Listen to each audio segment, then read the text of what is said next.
All right, good afternoon. Welcome to the October 2017 meeting of the Omaha Public Power District. My name is Tim Gay. I represent District 3, and this year I serve as the chairman of the board. I'll go ahead and introduce my fellow board members. Director Ann McGuire represents Subdivision 2. Director Rick Yoder to my left represents Subdivision 4. Director Craig Moody representing Subdivision 5. Our vice chair this year is Director Tom Barrett to my right, Subdivision 6. Mick Mines to my left represents Subdivision 7, and our board secretary, Director Mike Kavanaugh, represents Subdivision 8. To my left is our CEO, Tim Burke, and to my far right is Kim Tracy, our corporate secretary. Just first and foremost, better make sure my electronic device is silenced. Please silence your phones, which we're good.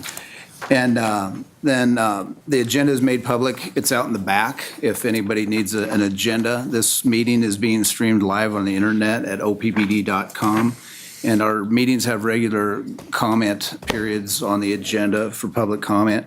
What we do, we have a pending matter. Just come up and state your name. If you wish to speak, come right over here and state your name. We have a timer. You get 3 minutes to talk.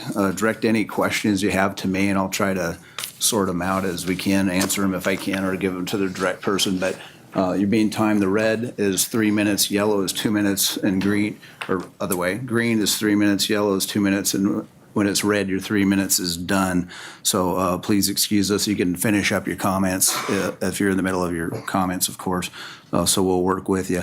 But anyway, with that, we want to do a safety briefing. Tim? Of course, we do that at every one of our meetings here at OPPD, so thank you. It's a good test. Yeah. Obviously, the exits to the room, there are 4 of them, 2 in the back and 2 on the side over here. In the event that we need to exit the building, we would exit out this room here. We're on the atrium level in our auditorium. We would exit down the steps out on the 17th Street side, across from the Orpheum. In the event that there was fire, we would ask you not to use any elevators. In the event of a storm, we would actually move you to the west side of the building into the garage area. The fire extinguishers are right outside this room, right around the corner. As you were going into the atrium on the right-hand side. If you have a medical condition, please write it down or tell your neighbors. In our atrium area, right before you go into the cafeteria on the right-hand side is an AED and a first aid kit. And is anybody here certified in the use of an AED or in CPR? There are several in this room. Rod, would you call 911 in the event that we need it? And if we need to exit this building, Rod and the security team will essentially exit us out of this room, and we'll follow their lead. And if you have a medical condition, I think I might have said this, please write it down or tell your neighbor. So that concludes the safety briefing. All right, thank you, Tim. Thank you. Agenda item number 3, notice of the time and place of this meeting was publicized by notifying the area news media, by publicizing same in the Omaha World Herald and outlets, by displaying such notice on the arcade level of Energy Plaza since October 4, 2017, and by mailing such notice to each of the district's directors on that same date. A copy of the proposed agenda for this meeting has been maintained on a current basis and is readily available for public inspection in the office of the district's corporate secretary. Additionally, a copy of the open meetings law is available for inspection in the public meeting book located in this meeting room. Agenda item number 4 is board officer election of board treasurer. Okay, thank you, Kim. We have to have a treasurer election. Our treasurer is Director Hurley, who unfortunately passed away. This treasurer position will serve for actually this meeting, I assume, the November, December, and January. We will hold new elections in January. So right now, I'd look, is there any nominations are now open for the treasurer of the board? I'd like to nominate Mick Mines. I second the nomination. Okay, we have a nomination of Mick Mines in a second. Are there any other nominations? Seeing none, we do have the option to do a secret ballot or an open ballot on any of these, and any of you can call for that, but I don't see any other second nominations. So if we could just do a roll call vote, would that work for everybody? Mm-hmm. All right, Kim, you want to go ahead and call roll? Barrett, Yes. Kavanaugh, Yes. Gay, Yes. McGuire, Yes. Mines, Yes. Moody, Yes. Yoder. Yes. Motion carried. Okay. I might, Mr. President, if I might, this is an uncomfortable position for all of us, and certainly we respected Director Hurley in this role, and he did a great job. So again, this is temporary, and and we'll remember Rich throughout the rest of this term. All right, thank you.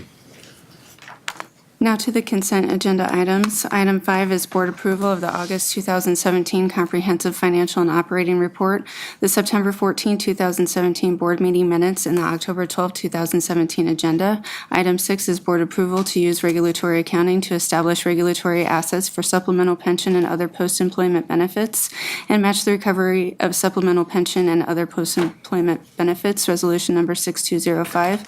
Item 7 is board authorization to award a contract to Timberline Construction, Inc. in the amount of $4,312,463.16 for the procurement of labor to construct the transmission lines in support of Elkhorn River Valley Transmission Project, resolution number 6206. And item 8 is board approval of the 2017 SC12 Information Management and Security Monitoring Report, resolution number 6207. If there are no corrections, changes, or additions to the items, I need a motion and a second to approve the consent agenda items. So move. Second? All right. At any time, a board member can remove one of these items if you wish. Does anybody want to remove anything? Let's see. Kim, do we, just for clarification, should we call for public comment on this consent? Yes. Is there any public comment on any of those consent agenda items that were read that are on the agenda?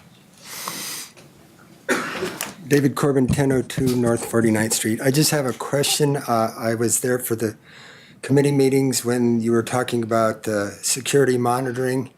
And I just have a question because some customers in some places have concerns about smart meters, but I didn't hear any discussion of that. And I just wanted to make sure that that as we move in that direction, that is part of security, because some people seem to think that's a way for you to spy on them. So I would hope that that would be out in the open so people know. Thank you. That's very good comment, and I've heard the same actually on the smart meters for the air conditioners as well, so a very good comment, thank you. Is there any other public comment? Seeing roll call vote. Barrett, Yes. Kavanaugh. Yes. Gay. Yes. McGuire. Yes. Mines. Yes. Moody. Yes. Yoder. Yes. Motion carried. Agenda item number 9. Now therefore be it resolved by the Board of Directors of the Omaha Public Power District that the appointment of Mary J. Fisher as Vice President of Energy Production and Nuclear Decommissioning and Assistant Secretary of the District, and the compensation set forth on the attached exhibit be and are hereby approved effective December 1st, 2017. Director Mines. Excuse me. We have a motion. Oh, Motion thank you. first. Go ahead. So move. Second? I have a motion and a second. Just as background, Mary Fisher has more than 20 years of experience with Xcel Energy, and where she performed a broad range of vice presidential and director and manager roles. She now serves as senior director for decommissioning. She holds a bachelor degree in engineering from Colorado School of Mines. I might mention that under her guidance, the decommissioning of Fort Calhoun is going better than expected, under budget, and she's been just a terrific asset to this organization. So I would urge the appointment of Mary Fisher. All right, thank you. Is there any board comment or discussion? Yeah, I'd like to say something. First of all, it's sort of a bittersweet vote because we're voting because Mr. John Hanson has announced that his retirement. So you really mess things up. We got to mess everything up here, rearrange everything, John. No, we're really going to miss you, John, and you've done an outstanding job, and we really appreciate all the years of service. And you're still going to be here a few more months. As far as He's going to work hard through the end of the year, is what he told me yesterday. he's going to help with the transition with this, which we really, really appreciate. And as far as Vice President Mary Fisher, I've had the opportunity to watch her leadership, watch her, and the leadership skills that she has shown have been outstanding the past few months. It's been a very difficult time up at Fort Calhoun, and she's been extremely confident. At the same time, she shows a lot of empathy with what's going on there and a lot of understanding. So I think she's a great selection. She won't fit into the shoes of John, but she'll walk beside them and do pretty well. Any other board comments? I'd say the same, Ann. Work, not a retirement party because he's just working, so, but yeah, it is, it's sad to see John go on to other things and better things for him. That's great for him, but it's also nice to see we got quality people who can step in and take that position, got full confidence, and that Mary can do that, so. We're in a good space, but let's not retire John quite so early. No, we're not. You gotta work hard. No.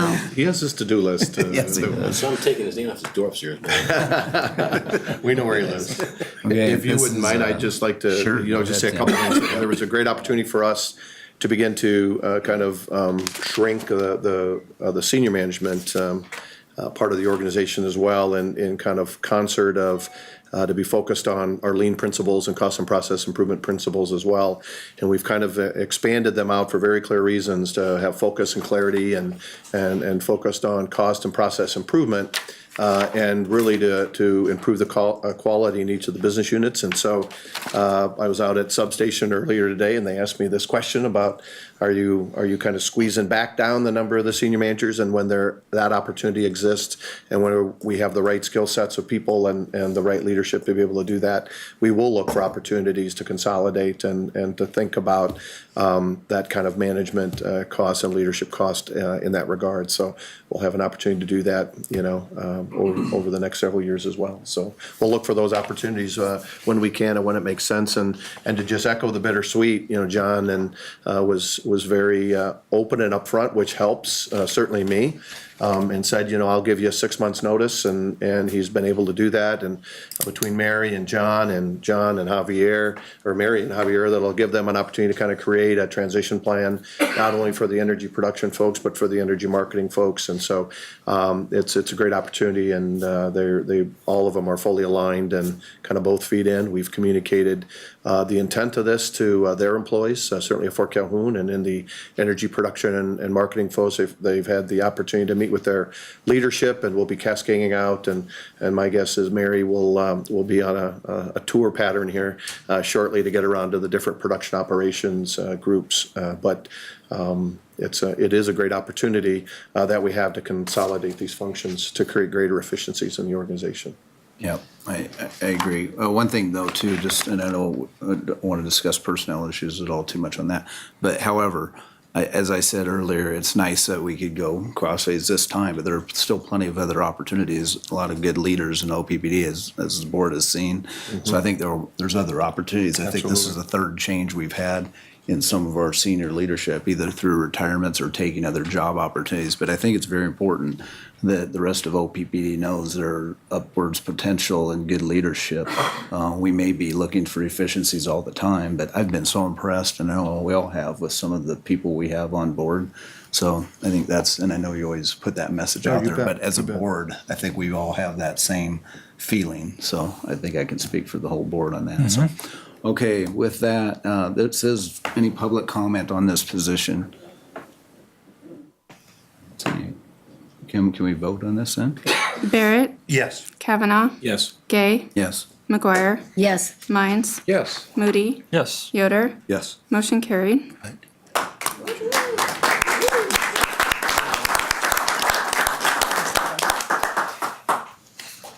Agenda item number 10 is a presentation on transmission operator onboarding update. If I might just give a kind of a start to this a little bit.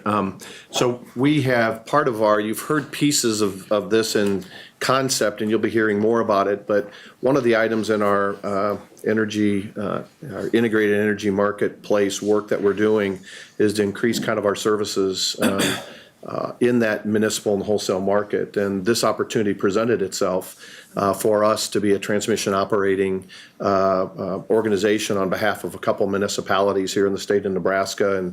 And so a couple people, Aaron Smith and Doug Peterchuk, and others have been involved with how do we create that. It's an opportunity for revenue generation. It's an opportunity for increased collaboration across the municipalities and other small public power districts, not only in the state of Nebraska, but in other states as well. well. And so it really is a strategy, and this is going to be a glimpse of kind of what happens when you begin to put together a strategy. We begin to find opportunities to execute it. So Aaron's going to share with us a little bit about what that is, and I think that came as a request to one of our board members about what is this transmission operator program and what does that look like. So.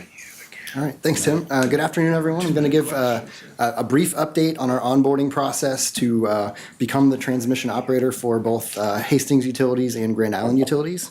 So just a quick kind of geographic reference. Over to the right side is a rough look at what our current OPPD territory is.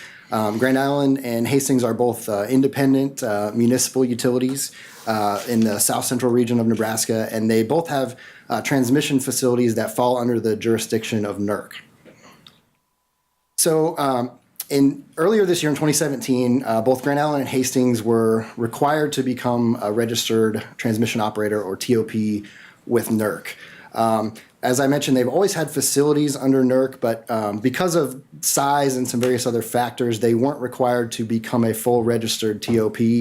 NERC decided this year that can no longer be an exception, and they must do that. So really, in order to comply with that, they had two options. Either they could become a registered TOP themselves and staff up their utility with certified operators, upgrade a lot of their monitoring technology, and take that on themselves, or they could look to contract that out with another provider.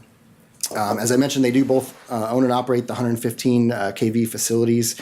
Anything over 100 kV or 100,000 volts falls under NERC jurisdiction. Grand Island chose to publicly pursue proposals through an RFP process in June, and OPPD, we responded to that with a proposal. Hastings also chose to ask directly for proposals from some of the area utilities, and we chose to respond to that one also. And we're excited to announce that our proposals were accepted, and we're looking forward to this partnership with both of these public power municipalities in our state. So you might ask, well, what does a TOP involve? What does that really mean? Well, first of all, it means monitoring and modeling the transmission system. So what we're in the process of doing is building that model within our EMS, or energy management system. This is our real-time computer system that monitors the grid 24/7. So we're building that piece up. We're going to utilize our existing NERC certified operators. There's a lot of requirements that there to become certified. They must do a couple hundred hours of training every 3 years to maintain their license. So they're always staying current on anything that's happening in the grid and the latest reliability standards and things that they have to do. One of the things we'll do as the transmission operator is approve and coordinate planned outages. So if they're going to take de-energize a piece of equipment for maintenance or for any purpose, we will work with them to coordinate that, also with the regional utilities in the area and with SPP, who is our official reliability coordinator. Also, we'll be managing transmission congestion in real time, just like we do on our own system.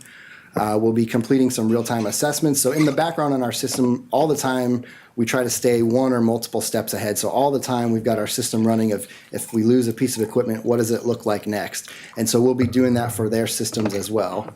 Finally, we'll be developing some system restoration procedures that will also have to be approved by Southwest Power Pool, and then ensuring compliance to all of the operational NERC standards for operations on their behalf. As I mentioned, we're happy to announce Grand Island approved a 3-year contract in August. Hastings just approved theirs a few weeks ago on the 25th.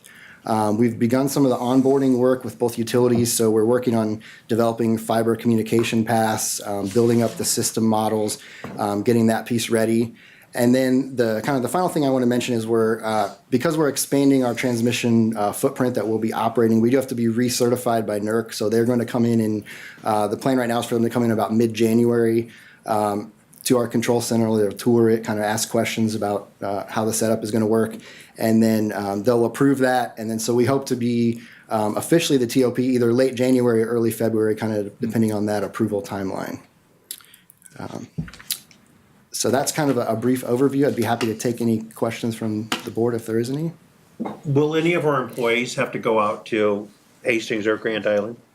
Not on a permanent basis. We've had several meetings over these past few months with both utilities, and that will be ongoing. But no, not on a permanent basis. We'll still operate everything here from Omaha using communication to their control center. And how about like storm damage? Will we send people out, or is that even related to it? It's not really related to this. Certainly, we have mutual aid agreements with several of the utilities in the state, and we would always, be willing to help out neighbors in that path. But it's not. It's really separate from this. This is just more of a being kind of the overall overseer of their transmission system and being the official entity that works with SPP on their behalf.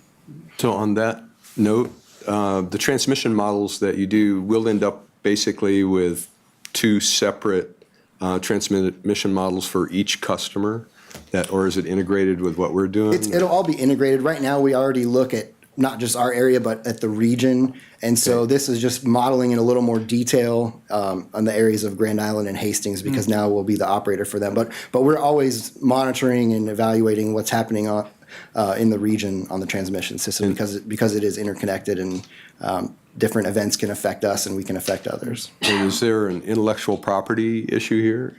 Who owns it? Do we own it? So the intellectual property. Of the transmission model, yeah. Right, so the transmission model, OPPD would own, but certainly in partnership, we would share any findings or requirements that would be NERC-related or SPP-related with the municipalities, either in Hastings and or Grand Island. So I would say all of that's under kind of that security-related umbrella between all parties. But we would have access to it, they would have access to it, they'll be able to see the same information that we see on the transmission system, but we have the NERC accountability because of our certification, because of our cybersecurity requirements that we heard a little bit earlier this week, and because our operators are NERC certified, we'll have that opportunity to operate them. Correct me if I'm wrong, but we've already quizzed Aaron on some of this as well. No, that's exactly it. And really, the models for the whole Southwest Power Pool region are submitted, and each utility can get the other utilities' models as part of an agreement and a non-disclosure. But it is protected energy information, so it's not public to anyone, but it's available amongst the utilities. Yeah, it wasn't really a security issue that I was pursuing. It was more what happens in 3 years when we renegotiate and say they go to a different vendor. Is that something then that we would get severance money for, or? Yeah, so certainly on all the work that we're doing to prepare for the integration that will occur in the middle of July or January or early February is all being paid. All that make-ready work that we're doing is getting paid by those utilities, including kind of an annual fee for us to do that operation. Okay. So, thanks. Hopefully I'm answering that. Hastings and Grand Island, are they members of SPP right now? They do. They But do. they're in a different They're in the market. market. They bid their generators, and they have a third party that bids their generation in today. Okay, but that's they are very participants. Yes. Okay. And are we able to take this on without any additional staff? We are. Thank you. I appreciate. I forgot to mention that. That's one of the most exciting things is we are able to do this with our existing staff because it's functions we're already performing. We're just expanding our look and our view a little bit. So that's the really exciting piece is we're able to take this on without expanding. That's great. And I love the idea that we're seeking opportunities to diversify our revenue sources. Do we have any sense for what the market is like for this, for other potential opportunities to other communities like this, other municipalities? There may be some. These are the final two, I guess, in the state of Nebraska that are under the NERC requirements that aren't already doing it themselves. But certainly if others would at some point choose to not do it themselves or other utilities in the region within the SPP footprint may make some sense for us to consider should the opportunity arise. Great. We might be more efficient So, than those private. so Aaron, they put this out for bid prior and got some responses to their RFP. And then they obviously didn't like them for price-wise or other reasons. How did we then get these conversations going through like Nebraska Power Association or something, or how did this come about, I guess? I guess we were kind of contacted by the entities, Grand Island and Hastings, that they were interested in doing this after they were made aware from NERC that they would have to become a TOP, and that one option was to contract with a utility that's already a TOP. So then they chose to put that out there as an RFP for other utilities to respond. And we chose to Other respond. utilities, not private. Can private vendors do this?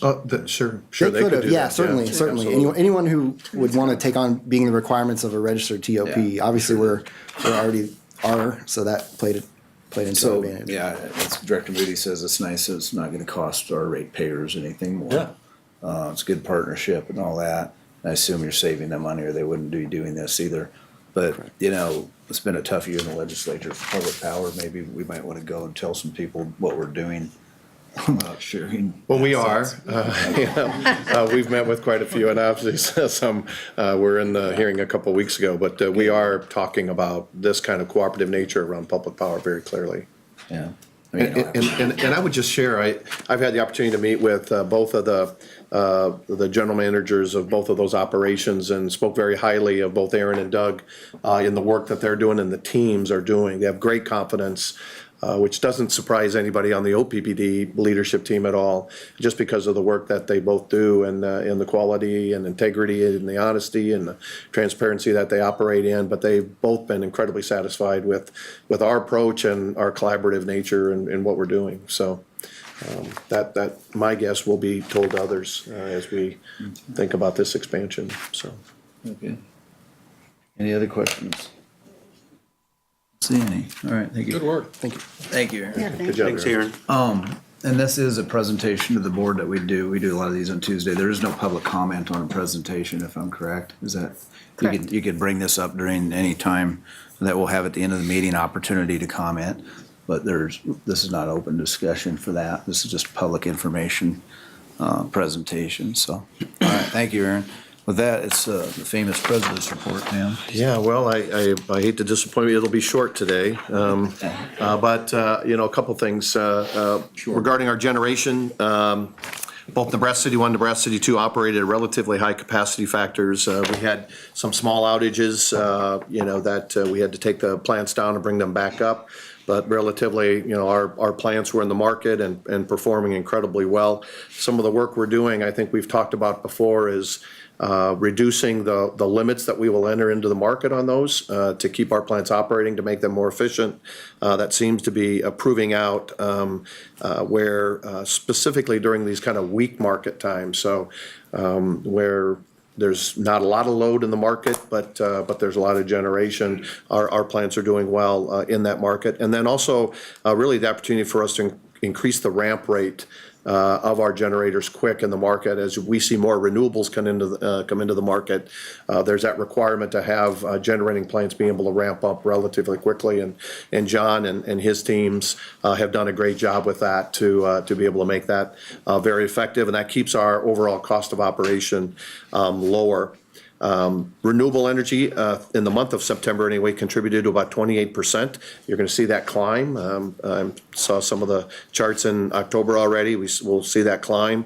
Wind capacity factor was at 44.4%, excuse me, 44.8%.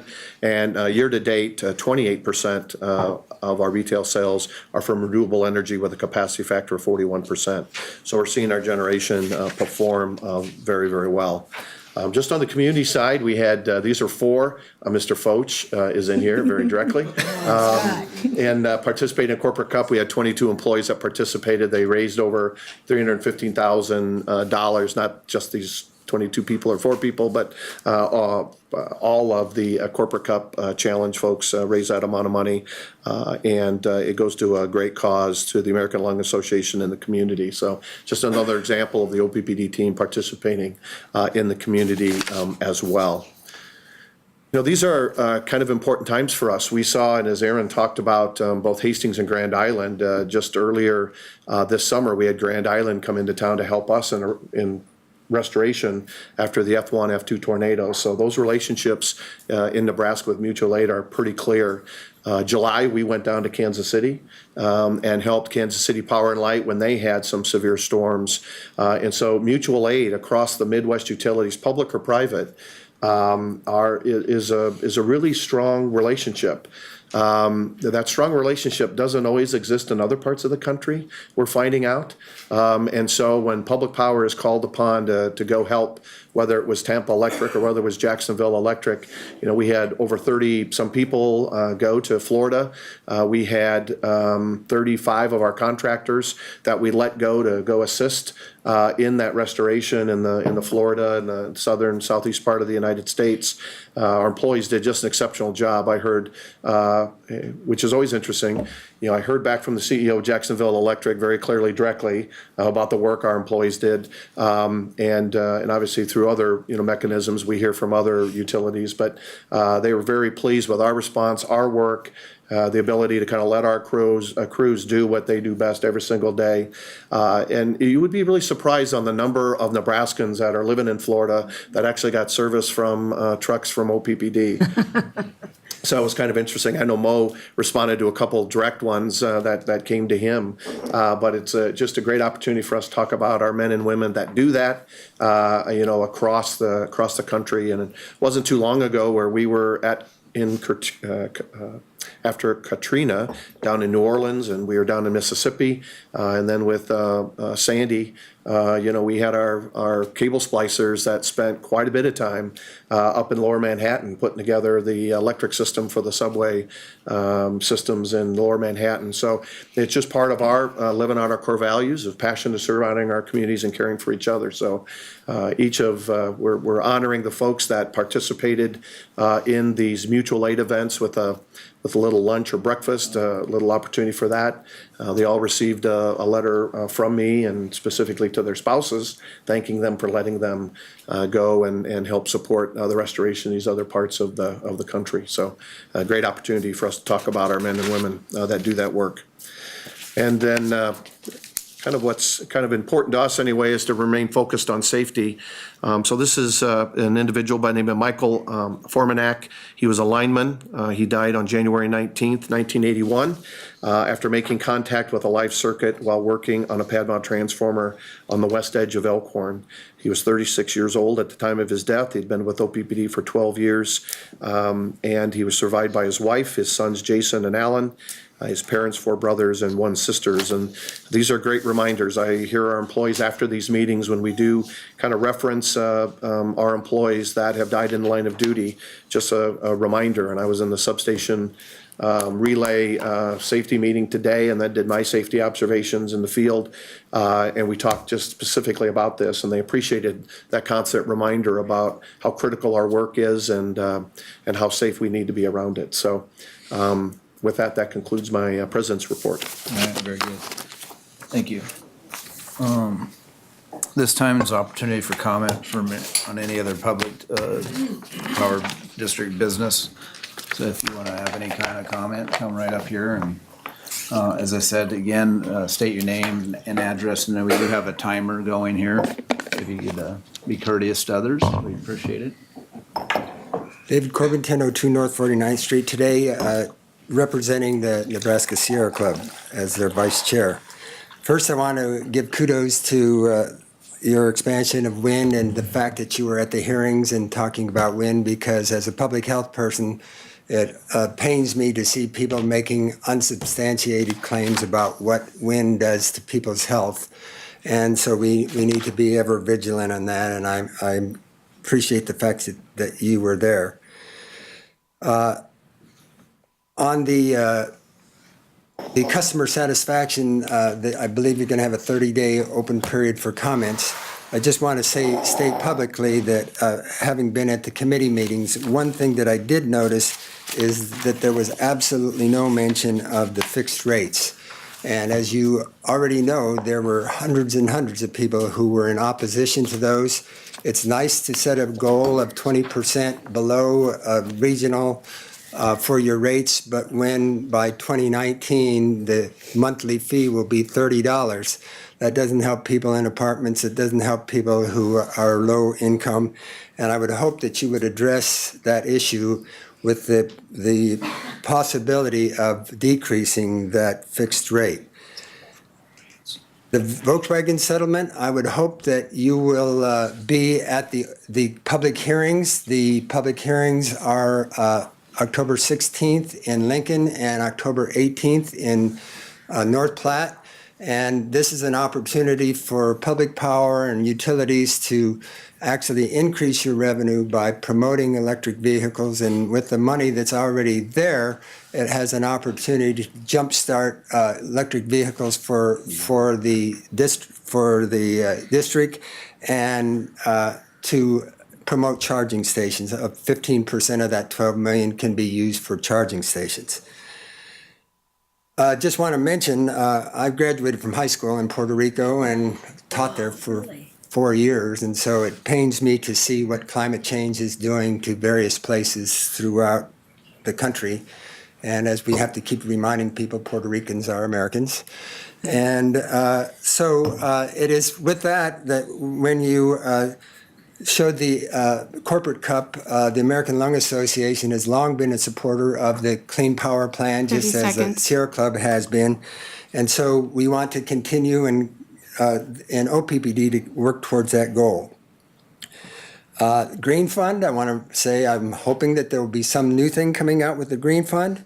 And I would just lastly like to let John Hanson know that even though you're retired, you can still keep coming to the meetings at OPPD, just like I do. Thanks, Dave. Hey, so Lisa, we will be out there. So we'll have a representative out there, the car. John Pollock, 1412 North 35th Street, Omaha. First of all, I noticed in the paper that you've decided to accelerate the taking of the spent fuel rods and put them into dry cask storage. I appreciate you doing that. I think that that's the safer way to go, and I'm glad you're looking for ways to with due regard to safety, accelerate that process.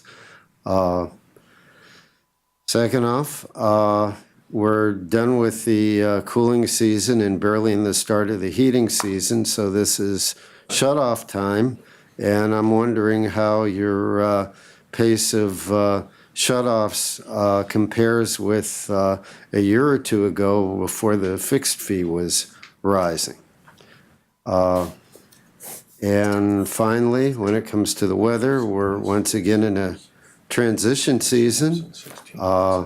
The storm track is mostly to the north of us across far northern U.S. and especially southern Canada.